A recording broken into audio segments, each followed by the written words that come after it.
Hello everyone, welcome to this new video guys. So in this video we are going to talk about class 6 history NCERT important points from chapter number 7, 8 and 9. We have already covered chapter 1 to 6, and if you have not watched that video then you can find the link in the description box here and do watch those videos as well.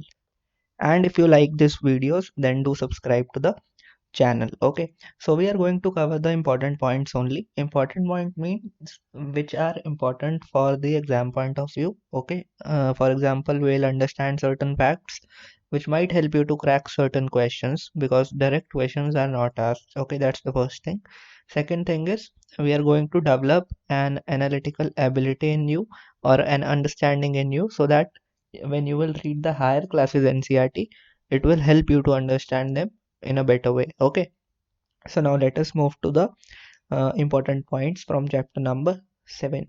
Okay, so it is about Buddha. Okay, who was Gautam Buddha? He is also known as Siddharth, and he was from a Kshatriya clan and he belonged to Shakya Gan. Okay, and he attained enlightenment under People Tree, which is a Bodhi tree at Bodh Gaya in Bihar.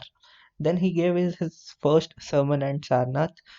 He taught life is full of suffering, and because of desires this happens. Okay, and this is also called as tanha. Okay, then he taught in the language of common people, that is Prakrit, and he passed away in Kusinagra, or he attained nirvana, you can say. Okay, the technical term is nirvana. Okay, so here are certain facts which we have understood. For example, Siddhartha was his original name, to which clan he belonged, then where did he attain enlightenment, his first sermon Sarnath, then he used language of people, that was a common language, is Prakrit. Then he passed away or he attained nirvana at Kusinagra. Okay, then the chapter tells you that what are Upanishad. So Upanishad literally means approaching and sit near. Okay, in the literal terms it means that these are the texts about conversation between teachers and the student. Most of the Upanishad thinkers were men. However, we find certain women thinkers also. Okay, so these were the important facts. Now moving ahead. So as I said that most of the thinkers were men, but there were women also. So Gargi is one such famous woman thinker related to the Upanishadic philosophy. Okay, then Satyakama Jabala was also was a slave accepted by Brahmin teacher Gautama, and Jabala was named after her mother, his mother, Jabali. Jabala became a great thinker. Okay, so this is just a crude fact, like who was Jabala. Okay, and this is like a crude fact for the exam point of view. Okay, then the next information which chapter gives you is Panini was a famous personality who prepared grammar for Sanskrit. Okay, so just remember his name. Then the chapter talks about the philosophy of Jainism. Okay, so when we are talking about Jainism, so we begin from who was Mahavira. Okay, so Vardhaman Mahavira was a Kshatriya prince similar to the Gautam Buddha. Okay, so he belonged to the Vajji Sangh, and he also taught in the language of common people, that is Prakrit. Then followers of Mahavira became or followers of Mahavira came to be known as the Jains. Okay, and one more thing, guys, which I would like to point out here is that the Gautam Buddha, when he was teaching, he used to he used to use Prakrit, while the Buddhist text which we find, okay, they were written in the Pali language. Okay, this might be asked as a question, so just remember the name of the language, that is Pali. Okay, Pali, Pali. Then where were we? We were at the Mahavira. Okay, so as I told you, certain points, like he was a Kshatriya prince, he belonged to Vajji Sangh. He also taught in the language of people, that is Prakrit, and his followers came to be known as Jainas. And the word Jaina is derived from a term Jina, which means the conqueror.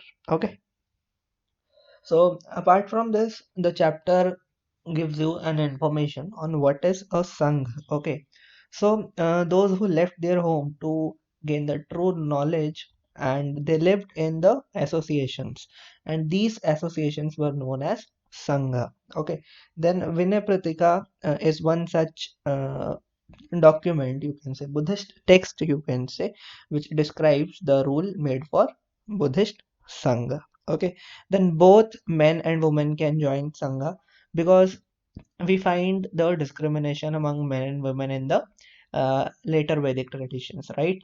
So to abolish those differences, you can say, or the discrimination, women were allowed to join the Sangha in the Buddhist uh, religion. Okay, then men were called as bhikkhus while the women were called as bhikkhunis. Okay, so this was just a factual information. And then what were the monasteries and viharas? So bhikkhus and bhikkhunis used to stay in viharas, which were made of wood, bricks, and caves dug in hills. Okay, then another is what is meant by ashramas. So ashrama is like stages of life. Okay, for example, Brahmins developed four ashramas. For example, the first one is brahmacharya, then grihastha, vanprasth, and sannyas. That is the last one. Okay, so there are four ashramas in the you can say Brahmanical philosophy. Okay, now moving ahead. So another thing which chapter conveys you is who was Zoroaster. Okay, so Zoroaster was a Iranian prophet, and his teachings were recorded in a book called as Avesta. Okay, so just remember this fact. Then the basic teaching of Zoroaster contained in maxim, good thoughts, good words, and good deeds. Okay, so you can say these are basic three teachings. Like in Jainism, there are three ratnas. Similarly, here this is a kind of three ratna, not a three ratna. Okay, so good thoughts, good words, and good deeds. Then Zoroastrianism was a religion in Iran, and many Zoroastrians migrated from Iran and settled in the coastal towns of the Gujarat and Maharashtra. They were the ancestors of today's Parsis. Okay, so they can ask you a full-fledged question on the like who were Zoroaster, who was Zoroaster, who were Zoroastrians. Okay, so this kind of question can be asked, so you can just remember these important points. Okay, now moving ahead to the other chapter, that is chapter number 8. So, in chapter number 8, we are going to talk about Mauryas, right? So, Mauryas were a dynasty with three important rulers, that is Chandragupta Maurya, his son Bindusar, and Bindusar's son was Ashoka, the most important ruler. Okay, then Chandragupta Maurya was supported by a wise man named Kautilya or Chanakya, and Chanakya was the man behind the success of the Chandragupta Maurya. Okay, then Chanakya wrote a famous book called as Earth Shastra, from which we derive a lot of things about the Mauryan Empire, like about the society, polity, and the economy of that time. Okay, then similarly, another person was there. You can say his name was Megasthenes. Okay, he came from uh, the court of Seleucus. Then Megasthenes was ambassador who was sent to the court of Chandragupta, as I said, by Seleucus Nicator. And Patliputra, Takshila, Ujjain were the main cities in the Mauryan Empire. That is a crude fact. You have to remember these facts, okay? Like these are important cities. Then Patliputra was the capital of the Mauryan Empire. Takshila was a gateway to northwest. Then Ujjain lay on the route from north to the South India. So it was a resting place or the central place, you can say. Then royal princes were sent to the provinces as governor. So it tells you that the decentralization was being followed up to certain extent. However, there was one king, and his authority was the final authority, you can say. Okay, now moving on to the other points. So this particular slide is dedicated to Ashoka. Then let us understand some points.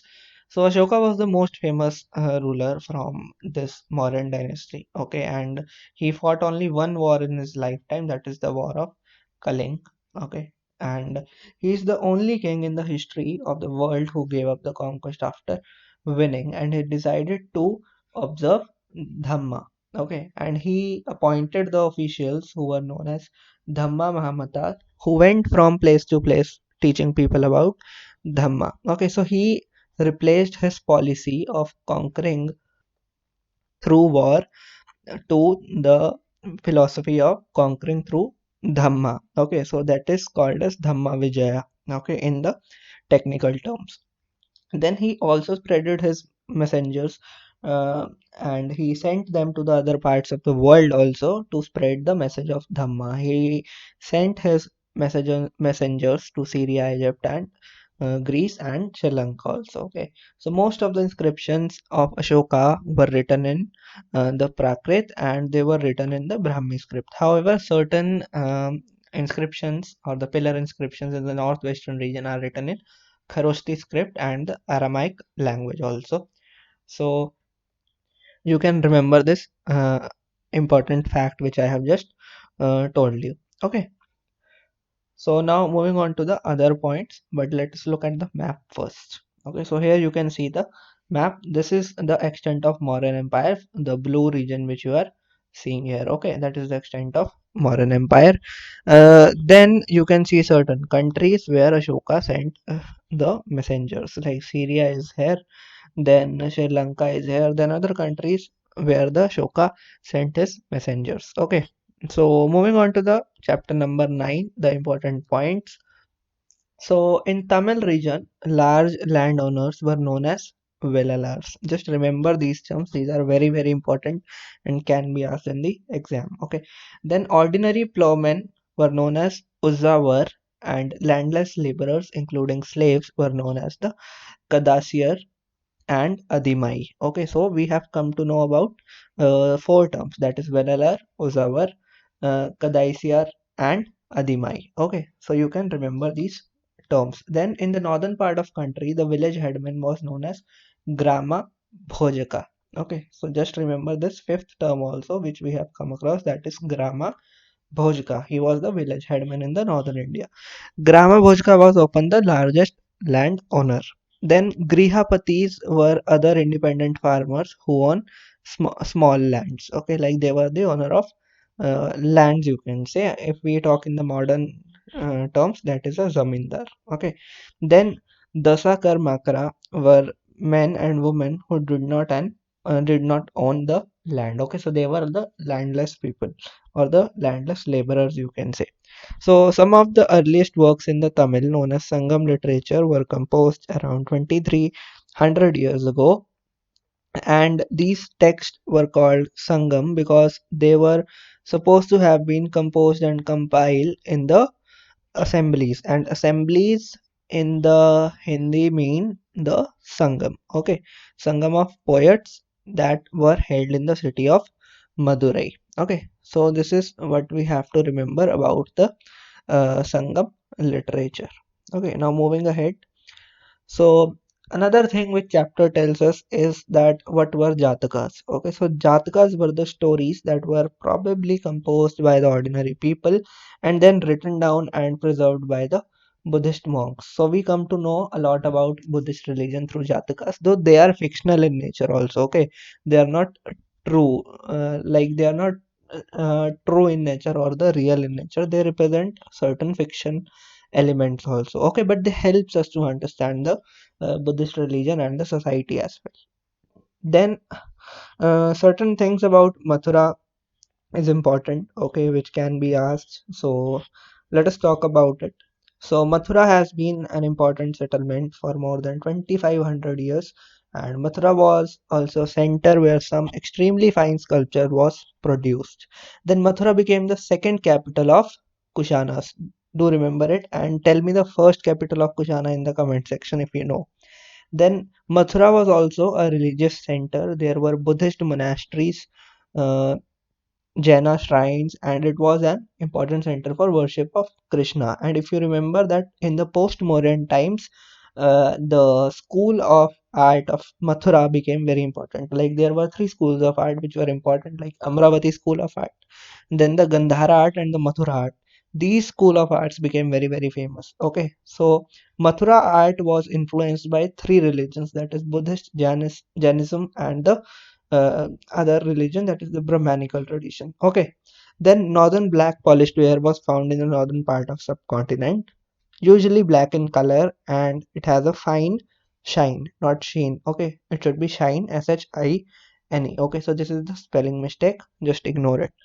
Then let us come to another important term that is Shreni. So what is Shreni?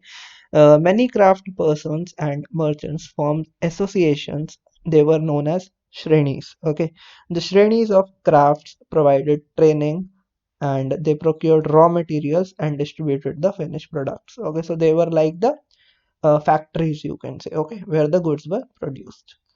Now let us see some more important points. So Shrenis of merchants organized the trades, and some Shrenis also functioned as the banks. Okay, so they might ask you like, what were the function of Shrenis? So they used to procure raw materials and make finished goods also. So they used to organize trade also, and they used to serve as banks also. So these are the certain functions which they might ask in the exam in the form of question. So do remember it. Then let us talk about Arika Medu. What is it? So it is a coastal settlement in the region of Puducherry, like present day Puducherry. Okay, so it was a coastal settlement where ships unloaded goods from the distant land. Okay, then what are the things which we have found at this particular site of Arikamedu? So massive brick structure, then pottery from Mediterranean region such as amphora. Amphora is a tall double handled jar that contains liquid such as wine or oil, and stamped red glazed pottery known as Aretine ware. Then another important information is that this Arentine ware was named after a city in the Italy. Okay, then Roman lamps we have found, glassware, gems were also found at Rikamedu. Okay, so now what kind of question will they ask? Let us discuss it once. So as we have seen that there were different kind of things coming into the port and we have recovered the evidences. So they might ask you which of the following objects have been recovered from the Arikamedu, and they will give you the options like pottery, and they will give you options like amphora. Amphora is a form of pottery. Okay, and they might ask you the meaning of certain term as well. Like they will ask you that what is meant by the term amphora. Then you will have to answer that they were the double-handed jars in which the wine or oil was stored. Okay, then they might ask you that Aretine ware is named after which city, or the which city from which country? So the answer would be Italy. Okay, then Roman lamps were found at Rikamedu. So they might ask you whether Roman lamps have been found or not. Okay, so these kind of questions are generally asked, like which objects we have recovered. Okay, so now let's look at the map once. So this is the map of India, and Arikamedu is located somewhere here. Okay, I have taken the image from Google itself. Okay, so this was all about chapter number 7, 8, and 9. And if you have any kind of doubt, then you can comment it in the comment section below. And if you need guidance regarding anything related to probation, then just comment it in the comment section. Thanks for watching the video, guys, and do subscribe to the channel. Thank you.